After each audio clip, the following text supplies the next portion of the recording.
All right. Hello, good morning, or afternoon to everyone. We're going to get started. There are some folks that are going to likely trickle in. As I mentioned before, we had a little bit of a technical complication, so some people might be just figuring those pieces out as we go. My name is Kyle Everingham. I'm the co-founder of the Starfish Canada, and I would like to first off acknowledge that I'm coming to you from the territories of the Lekwungen-speaking peoples, also known as the Songhees and Esquimalt First Nations. And no matter where you are, this is a national event, so we're going from coast to coast, and no matter where you are, there are certainly territories likely that require some acknowledgement. I think the best thing we can do as a country is to understand the territories that we're on and make meaningful steps towards reconciliation efforts.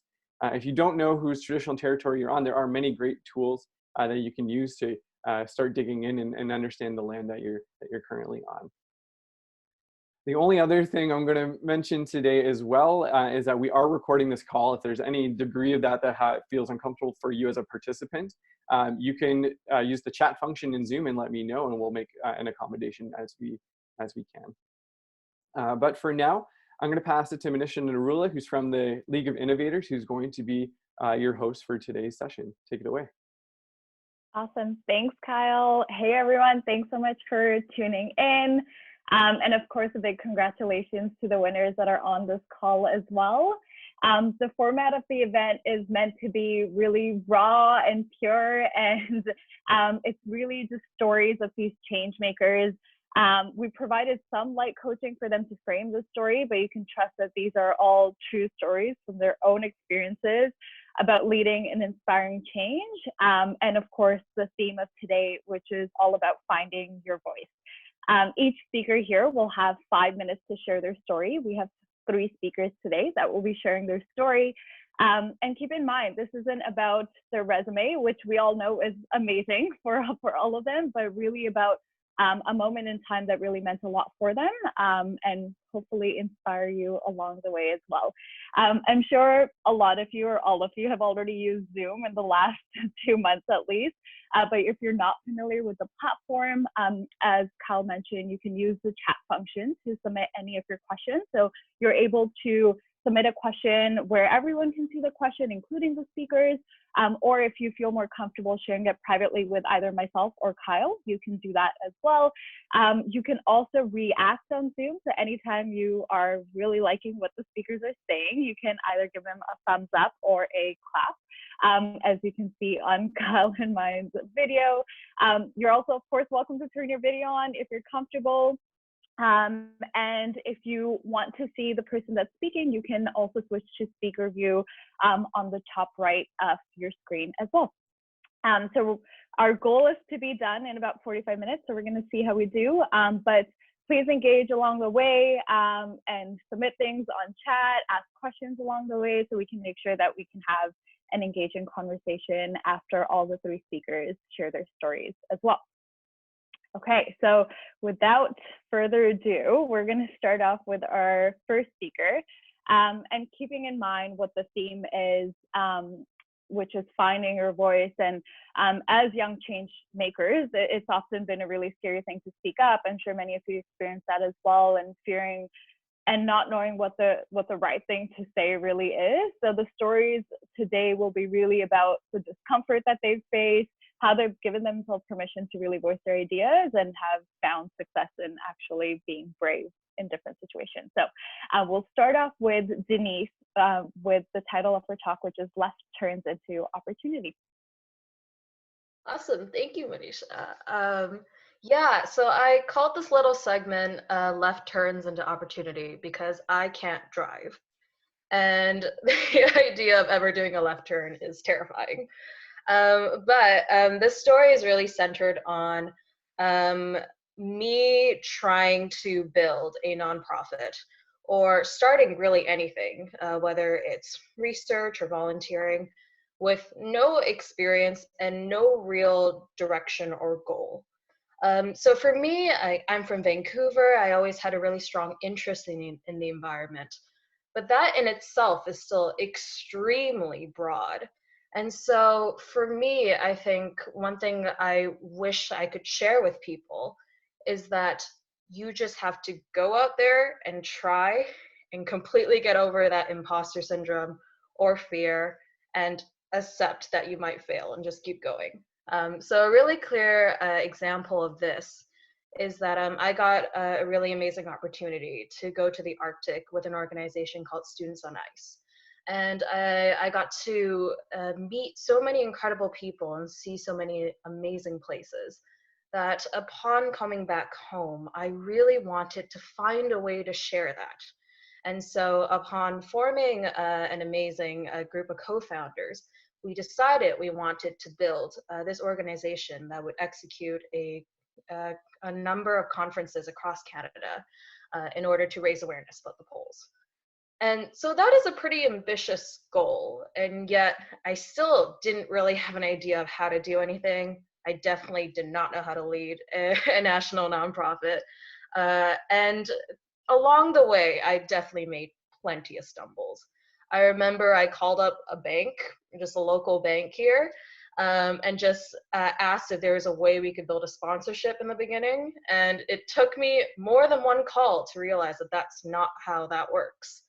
And I repeated the process again and again and again until we were able to actually successfully not execute one conference, but 4 all across Canada.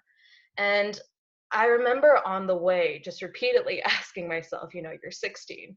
What are you doing? You're supposed to be, I don't know, doing homework, attempting to complete this test. There were a number of expectations I held for myself, and this was far beyond the realm of it.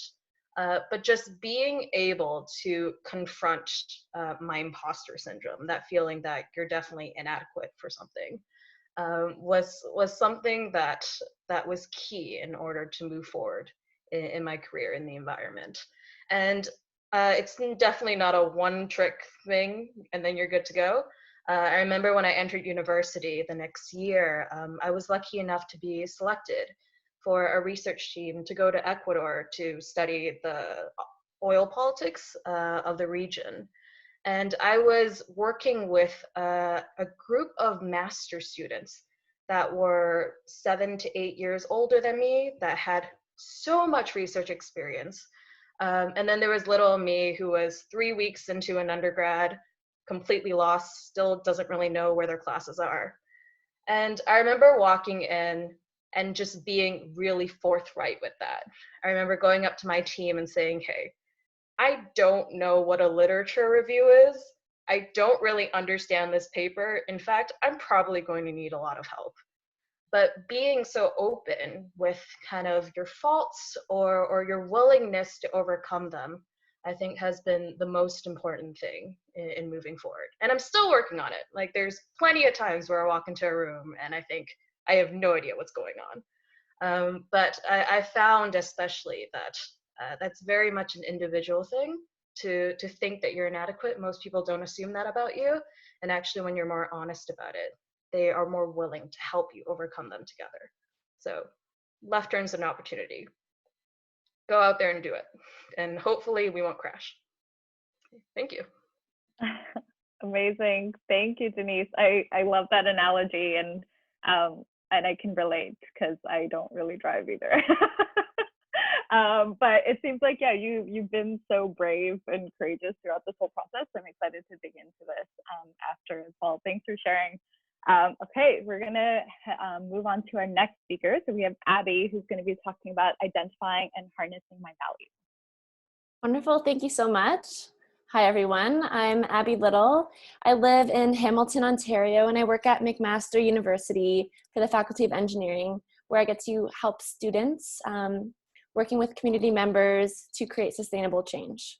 So my story is about moving from being a student in my undergrad to the working world, and it's called Identifying and Harnessing My Value. So as I was beginning to approach the end of my undergraduate degree, I became terrified that I would graduate with what I thought was a useless social science degree with no job prospects. I was surrounded by friends who were studying engineering and science, who had their careers figured out and were enrolling in master's programs. My plan was to apply to Teachers College, but after contemplating applying for weeks, it came to the deadline and I let it slip away. It hit me that I was about to enter the real world, and that perhaps my plan of becoming a teacher I'd had since I was 10 years old wasn't what felt like the right move for me anymore.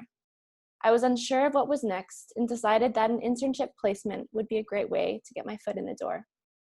Fast forward a few months, and I entered an internship at McMaster University. I was afraid of voicing my opinions or messing up.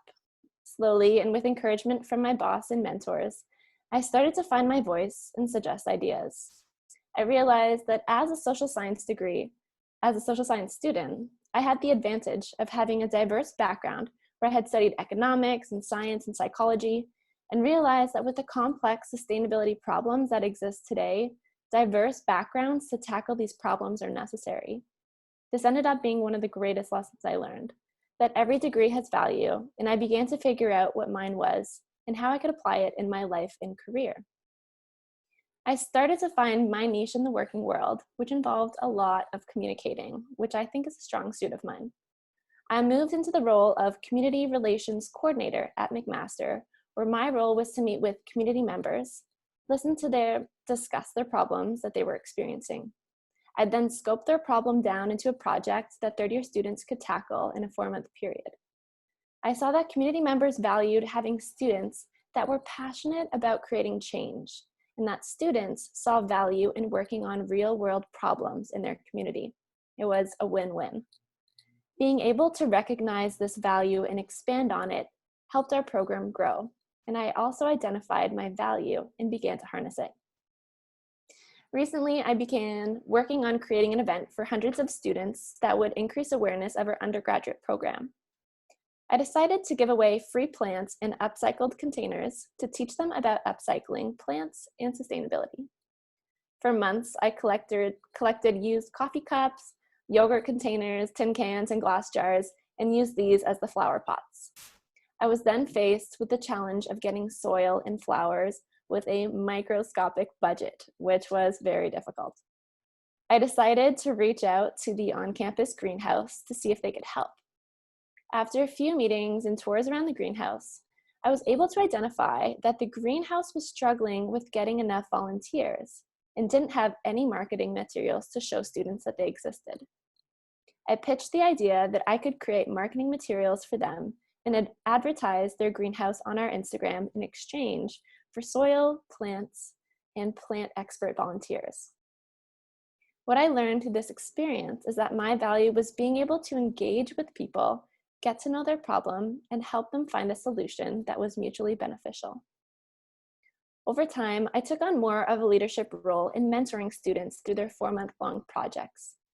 I've helped students make residences more sustainable, educate students on how to make their own ethical cleaning products, plan a large-scale tree planting event with local high school students, lead a beach cleanup, educating people how to dispose of waste properly, and build bee homes, putting them up around campus. Through these experiences, I realized that I loved being able to help students along their learning journeys. I learned how to listen deeply, ask good questions, and importantly, learned when to step back and let them figure challenges out. In the past 2 years of working at McMaster, I've grown and learned more than I have in my entire life. I've learned that every degree and every background has immense value, and that some of the greatest lessons are taught through trying, speaking up, and asking for help. I've begun to think differently about what my value is and how I can harness it. I've thought deeply about the mark that I want to leave on this earth and how I want to inspire others to live. This story emphasized that I now know what to look for and know what I'm capable of finding and harnessing value in varying circumstances as I move forward. This is the beginning of a collection of new experiences, challenges, and self-improvement. There's one message to leave you with today. It's to take every experience and every conversation as a learning opportunity, to surround yourself with people who empower you to become better, to never stop learning. Thank you. Amazing. Thank you, Abbie. There were so many lessons that came out of that talk around really leveraging your unique abilities, how to face pushback, and the fact that this is a never-ending journey. That's spot on. Thanks, Abbie. Amazing. So we're going to move to our third and last speaker, Dhruv, who will be speaking about on speaking up and refusing to stay idle. Thank you, Manisha. So my name is Dhruv, and I'm a high school student going into engineering next year. So I'll be graduating high school this year. And I'd like to acknowledge that I'm on the traditional territories of the Mississaugas of Squamish Island First Nations. So in high school, I've always been part of my school's eco team. And based on that performance, um, my teacher decided to nominate me to be a member of the Durham Environmental Advisory Committee. And I thought this was a great opportunity for me to take some of my passions, which included pollinator conservation and waste reduction, to the regional level. And so I applied and I was luckily accepted. So I was really excited to meet new people, to learn about topics of environmental importance at the regional level. But when I went to the first meeting, I looked at all of the people there and I was overwhelmed by the vast amount of knowledge they had. The the immense experiences, many of them had multiple degrees and doctorates. I was like, wow, I was taken aback. And I thought to myself, how am I supposed to make a difference? And how can I contribute when all these people know so much more than me? And then when we started the meeting, they spoke on topics which I had no idea about. So I was like, wow, I'm nothing. And then multiple meetings went by in a similar fashion. I'd stay there trying to listen and understand what's going on. And I realized that I can't do this. I just can't stay idle because there would be no point in me being there. I'd been selected so that I can bring a new perspective of being a youth member in the advisory committee. And if I was just going there to listen without saying anything, may that be asking questions, taking new initiatives, then my purpose, what I was meant to do there, wouldn't have been achieved. So I thought to myself how I can bring some of my passions into DIAC as well. It's an amazing platform where I can bring some of the things that I think important to the regional level. So what I did was I thought to myself, and I pondered for a while. It took a long time just sitting there, writing notes down, brainstorming. And then eventually I came up with an idea of combining my passion for pollinator conservation into DIAC. And then I thought of an idea because since I was little, I've always been connected to gardening with my mother, who's an avid gardener. And every year we'd go and pick up compost from the annual compost distribution days in our region. So I thought, why don't I combine that with distribution of native pollinator seeds? As not only would that help empower resident gardeners with free seeds, but it would also create pollinator-friendly spaces across the region. And what is the better platform to help initiate that idea than DIAC, where the people have connections to all of the platforms, including the Public Works Department, everything. But then when it was time for me to present my idea to the committee, I was still scared. I was apprehensive about how that would be received, whether it was a good idea. But so even though I had everything prepared, the first meeting I went in, I couldn't speak anything. But then the next meeting, I thought, this cannot happen. I need to do something. So I presented my idea, and I was surprised by the amount of support I got from the members there. Everyone was so supportive. They were excited, and they were willing to to give all of the help needed to help make this project a reality. They even asked me if I needed any money. They provided a budget for the project. We established a subcommittee where there were 3 people alongside me who were working to help materialize this. And when I saw all of the support and excitement in the members' eyes, I realized that regardless of how much I know, how much knowledge I have, um, there will always be people to help me realize my dreams if I show a willingness to do the same. Um, all it I learned that all it takes is courage and conviction to pursue what you believe in order to make a difference. There will always be people who will be willing to help you to amplify your work, um, to make sure that you get through. And through the platform and the members in the Durham Environmental Advisory Committee, that gave me the courage and further motivation to take new initiatives both in my school, through DIAC, and through a variety of other platforms. That one little spark was able to help me continue making those differences. And through that, I also joined another subcommittee where I started to write, where we're developing a guide for climate change resiliency through the Durham Environmental Advisory Committee as well. So by that one little step of courage, of perseverance, I was able to rejuvenate myself and continue helping others. So that's essentially, all it takes is the first step, and everything else will fall through. Awesome. Thanks, Dhruv. That was amazing. Yeah, it seems like there's a lot of themes in all your talks, but I really love how a lot of your stories started with this journey of self-doubt and comparing yourself to others, but how it led to you actually feeling that need to do something, the purpose behind it, and really wanting to create impact. So it's amazing that all of you did take that first step and has led you to incredible places.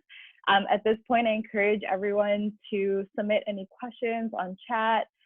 Even for the speakers, you can share questions for each other as well. So if there's something within a story that you want to learn more about from each other, please do so as well. I have a couple of questions here to start off, but we still have time to take more as well.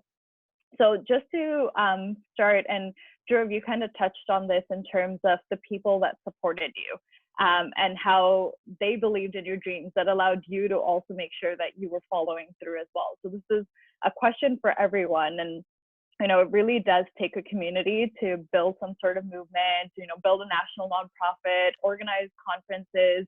Have there been any mentors or coaches or advisors in your life that have really helped you find your voice? So we can start with Denise, and we can do it in the order of the talk. Yeah, I love that question so much because I never really looked for mentors. I think I just got very lucky to fall upon cohorts of people that kind of an entire group really helped to empower me. So I've been lucky enough to be a part of a lot of kind of local leadership programs. One of them is called the Metro Vancouver Sustainability Toolbox. I don't know if anybody in Vancouver has heard of it, but basically it brings together a bunch of youth, teaches them a lot of different skills. We get to go camping, and it just forms a lot of very genuine friendships within groups of people. And for me, I don't think I've had very clear, like singular mentors that I go to, but I'm really lucky to have groups of people that are always there to support me. They're the type of people who will be the first to congratulate me, be the first to sign up for an event if I make one, and I'm really happy to do the same. So I think one of the most underrated forms of mentorship is just peer groups and being surrounded by really lovely people. I think, as Abbie mentioned, is super, super important, and I think one of the biggest reasons why anything I've ever done has been successful. Yeah, I love it. I myself don't have formal mentors, but I always have like people that I informally rely on, and I call them my squad. And I always have like 5-6 people that I know I can lean on whenever I'm just lost and confused. So that's awesome. Abbie, what about you? Sure. So my manager, Kate Whalen, who works at the university with me, she's the person who first gave me a chance, who hired me for that internship. And she's been the greatest mentor that I've had, both in like my personal life, but also my professional life. She's encouraged me to speak up, to try new things. If something's already not being done and I want to see a change, just to go and make it myself. And she's also opened the door to more volunteering. So she sat on a nonprofit called Cycle Hamilton that advocates for safer cycling infrastructure. And because of that, I helped volunteer running with some of their events. And now I was just recently elected onto the board. So without her sort of giving me that stepping stone of, and just being the person to introduce me into those teams, I don't think that I'd be where I am today. She always provides me with great insight, always words of encouragement and gratitude. And every morning, now that we've been working from home, my team and I have an hour-long call just to check in, but we use half of the time just to catch up and to socially connect. Now more than ever, it's a great time to do that. And it's so nice to have someone who champions you and always advocates for you to be at the table. So she's the greatest mentor that I've had.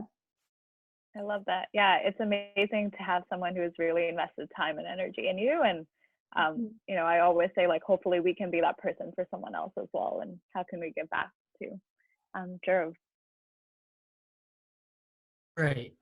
Thank you. So, I've also haven't had any really formal mentors. However, throughout my life, I've had informal people that I look up to. May that be people who've led a club that I've joined, for example, in my school. A biggest example of this is someone who's actually a past member of the top 25 under 25. His name is Aiden Burche. So Aiden was actually, he led the eco team at our school, and it was in his initiatives that also led to my city, my town, Whitby, being designated as a bee city school. And he actually awakened a passion for pollinator conservation within me. And his work with the government in schools and the passion with which he did it really inspired me to really continue his work after he graduated as well, and strive to. He's done a lot of work, and I always try to emulate that, although it's really difficult because of how much he's done. So he's always been a source of inspiration for me, both in the environmental field and through his work ethic and other stuff. Also, throughout my life, one of my biggest mentors has also been my mother, and my parents, my father too. Wherever we go, they're always reminding me of my own potential. Even when I'm under self-doubt or I'm scared to take new steps, they're always telling me that I have potential, I can do this. And for me, it's most important that they inspire me to take the first step, because as I mentioned before in my story, it's always the first step that's the most important, and everything else will fall through. So my parents and other people through the school clubs I'm in, they've been mentors for me. Mm-hmm. Amazing. I have a question that's come for you as well, specifically, Dhruv, around what made you choose engineering as your next adventure? So I'm a big proponent of using technology towards a sustainable future. And we're seeing that, may that be companies such as Tesla, which are leading the change with regards to the electric car revolution, or various other companies. There's actually a company that's developing a whole sensory-based system to monitor the health of beehives, and thus to help pollinators as well. And so I think that technology, and especially in today's age, data is the next step forwards. And for me to combine my passions of the environment and technology together, engineering is the best option for me. Awesome. Thanks for sharing. It seems like there's, as I mentioned, a lot of similarities in terms of taking the first step, making sure you're getting the support system, you have the right mentors in place, and the fact that this is a never-ending journey. I'd love to ask, in terms of like, what actionable steps or practices have you implemented in your life to make sure that you are always dealing with, like, you know, any imposter syndrome that comes your way, you know how to address it right away. You know, the second you aren't feeling motivated, you know how to address it right away. And I know this might be a difficult question, but what's like something that someone else could implement based on what you've learned through this journey as well? This is for me, right? Yeah, Dhruv, you can start, and then I'd love to hear from Denise and Abbie after too. Oh, okay. All right. For me, as I mentioned, I really confide within my parents. So if there's anything I feel that I won't be able to do this, or I'm scared, then when I talk to them, as I mentioned, the inspiration, motivation really gets me going. And if I'm away from home, for example, then there's always the phone. And over time, I've learned to recognize when I'm feeling self-doubt. So I look at my past experiences as well and see what I've been able to do in the past. And okay, if I was able to do this, then I can also do this as well. It'll require a lot of hard work, but I guess hard work is always a part of life. There's no running away from that. So just really tackling challenges head on. Awesome. What about you, Denise? Yeah, it was funny as you were asking that. I was like, oh, what do I do? And the thing that came to mind is, it's a cliche, but you learn by doing. I think I tried a lot of those previous techniques of, you know, trying to motivate yourself, trying to talk to other people. But I found the thing that worked most for me is literally going out and failing. I think a really good example of this is that I really got my start in environmentalism through volunteering at the Vancouver Aquarium. So I remember I was in grade 9. I was terrified of public speaking. And suddenly I'm standing in front of a crowd trying to teach people about an animal I know almost nothing about. And that first time was the absolute worst. I remember I was pulling out cue cards underneath my table, trying to read about like, oh yeah, this porpoise is not a dolphin. And then people would ask, why is it not a dolphin? And I'd say, that's a great question. And then I would like rapidly flip through all my notes to try to find an answer. And it was terrifying. And I remember after that first shift, I had to sit down and ask myself if I really wanted to do this again. And through some miracle, I managed to drag myself out again, probably fail a few more presentations, not be able to answer any more questions. And I did that so many times. I volunteered there for, I think, about 4 years for the rest of my high school career. And now I love public speaking, as you can probably tell right now. I just love getting the chance to share my thoughts, and I haven't prepared anything. I think this is something that is maybe indicative of people who have had more experience with public speaking, because now I'm really just comfortable in this space, and the only reason I am is because I wasn't comfortable before. So for me, I think the most important thing is to just do it, fail it, do it better. Amazing. And I bet that the second you start feeling comfortable, you're going to go out and do something uncomfortable again. Oh yeah, I remember after that question came out, I looked right away, what is the difference between a porpoise and a dolphin? And the second that question came back in, again, I was so confident with my answer. So you just get incrementally better, and that's all I can really ask for. Yeah, amazing. Abbie. Sure. So one of the things that I think is so important is just, like I said, surrounding yourself with people who empower you to become better and who inspire you. So one of the things that I did at McMaster 2 years ago is I created a student committee where we would go out and run events and class talks to talk about sustainability and how it relates to academia. And our weekly meetings just turned into this fun time to connect, to share stories. And I think storytelling is such a powerful way to connect with people and to share our lessons, just like we're doing here today. Another thing is just, communication, talking with family and friends. If you ever get discouraged, someone who can be that mentor in your life. For me, it's my parents and my boss, and feeling comfortable in sharing what your insecurities are and being vulnerable. And lastly, something I started doing recently is every night I journal. I write down my 5 gratitudes. It probably takes me 2 minutes, but it helps me reflect on the things that were successful in my day or that I learned a lesson from. And this has been a really nice exercise to remain optimistic, especially right now with everything that's going on. It's also a fun way to look back over the past few months and seeing like a transformation and where I've come from, and also to remember some nice memories that I had. So yeah, those are the things that I would say. Nice. That was super actionable, which I really love. I think this is a really great place to wrap up this conversation with all the advice that you've shared with us. I know I've taken a lot out of it, and I feel like the theme for me was also just resilience building in general, in terms of how do you get comfortable in the uncomfortable. There's especially at this time, like we have no idea what the future will look like. There's so much uncertainty. There's constantly so many transitions. But how are you personally doing your best instead of comparing yourself to what's around you? And that's really what's going to help you find your purpose, your voice, which all 3 of you have done an incredible job in doing and sharing so genuinely and purely. So thank you. A huge congratulations for being here and really being so open and vulnerable in terms of sharing as well. And of course, a big thank you to everyone that's attended and has listened and engaged. And of course, thanks to the starfish community overall as well.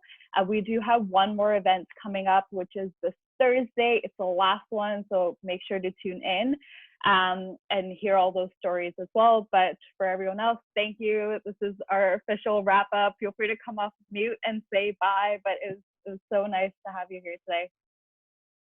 Thanks, everyone. Thank you Thanks, so much. everyone. Thank you. Thanks, guys. That was amazing. Thank you.